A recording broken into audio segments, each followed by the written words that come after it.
welcome back to Just Another Night. I'm Curtis and with me is... Idris, as always. Yep, so today we're going to be talking about... What are we going to be talking about, Idris? So, we've got the debate centre for this week. We do. So, the first of the topics was disc games versus digital.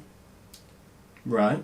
We also had smaller indie developers versus the larger ones. Okay. And I completely forgot what the third one was about. And the third one is one of the best ones that we could have even thought of, bearing in mind of the time that we're at right now, and it is next-gen consoles, Xbox versus PlayStation. Yes, that was the other one. It's going to be amazing. Digital versus disc games. Yes. So, Idris, what do you prefer? Okay, so I think I've mentioned this before on the podcast as well, that I've always preferred disc as opposed to digital, because I kind of like the whole thing of being able to collect hard copies of things and kind of put it on display.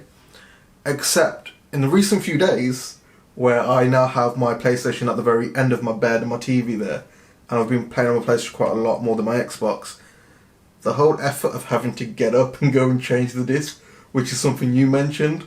Yes, it is. Yeah, I can see how annoying it is. So, my biggest thing is I prefer digital games. I only really buy hard copies of games if they're in like limited edition steelbook cases, such as my Fallout ones. Other than that, I pretty much always stick to digital. The reason I do that, and this is me being completely honest, it's because I'm really lazy. So whenever it comes to me wanting to change games, if I have to put a disc in, if that disc is on the other side of the room or my console's on the other side of the room, I'm probably not going to do it. I'll probably just stick to the games that I would normally play. The other thing I quite like doing was getting like variant covers of games. Right.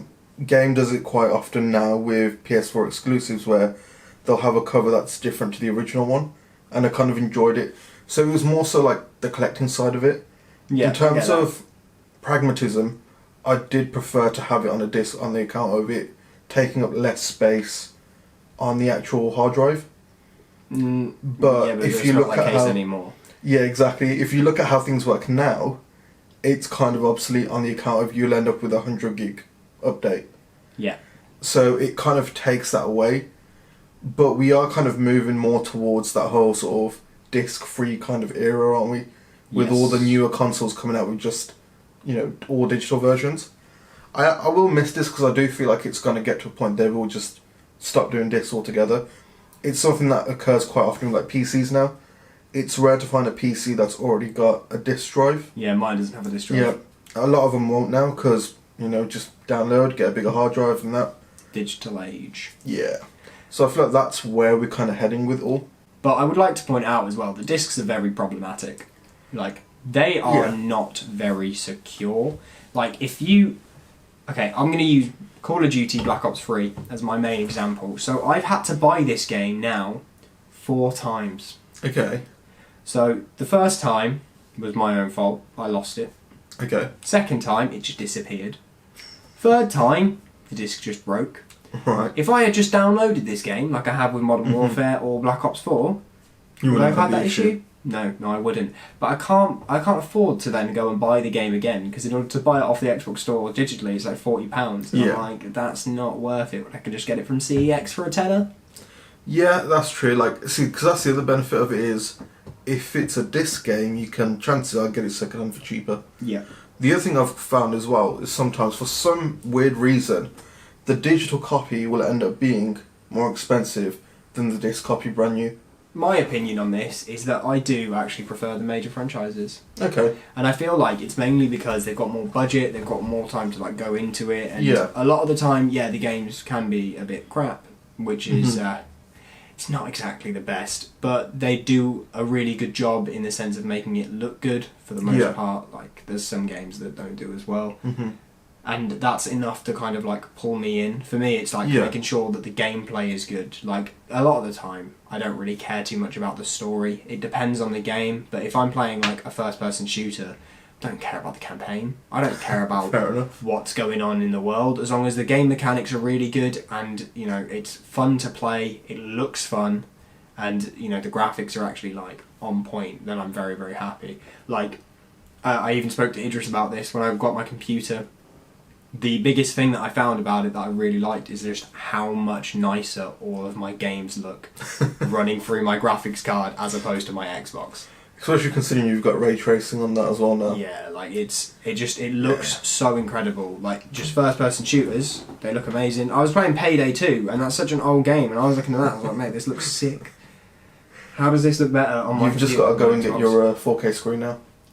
Yeah, I'm really not going to bother with that. Jesus Christ. See, that's the thing, like, you kind of need the 4K screen if you're going to obsess over the graphics. Like, if you see my TV, my 4K one with my PlayStation, the games look so good on it. It's absolutely amazing. But, bringing it back to topic, what I was going to ask you was, do you have developers that you will always buy their games? No. Okay. But is there any that stand out to you that like you will always follow in terms of what's going on? Bethesda. Okay. So Bethesda is probably one of the only the only game developers that I'll actually like religiously follow. Mm-hmm. Doesn't mean I'm necessarily going to buy every single game that they make. Like they do a lot of stuff that I don't really care for. But obviously, I'm really into the Elder Scrolls. I'm really into Fallout, so I kind of like follow those both. But yeah, I don't really care. Like, I don't care too much about developers. I just kind of go with whatever game I want. Mm-hmm. But as well as saying that I care more for like the major franchises, there are still some times where I'm like, I do like the little guys. Yeah. Like a big example of this is Stardew Valley. It's one of my favourite games, and it's obviously made by such a small company. It's a little indie developer, and it's just such a fun game, and it's really enjoyable to play with other people. Yeah. So I really like that. Next gen consoles. Xbox versus PlayStation. And why? Yeah. Idris, I'll let you take this off. The lifelong debate. I say lifelong, but for us I suppose it's lifelong in the young generations. Xbox versus PlayStation. So something I've mentioned before is I'm always gonna favour PlayStation more simply for nostalgic reasons. It's never been at a point where I've thought, okay, the hardware on one is far better than the other or far superior than the other. They both kind of do the same thing I need.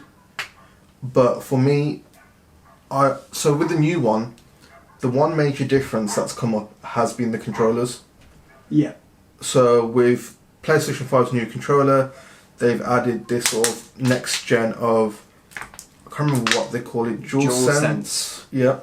Essentially, it adds sort of resistance to the triggers. It adds a different type of vibrations to it, so you can feel environmental changes such as water or wind and things like that.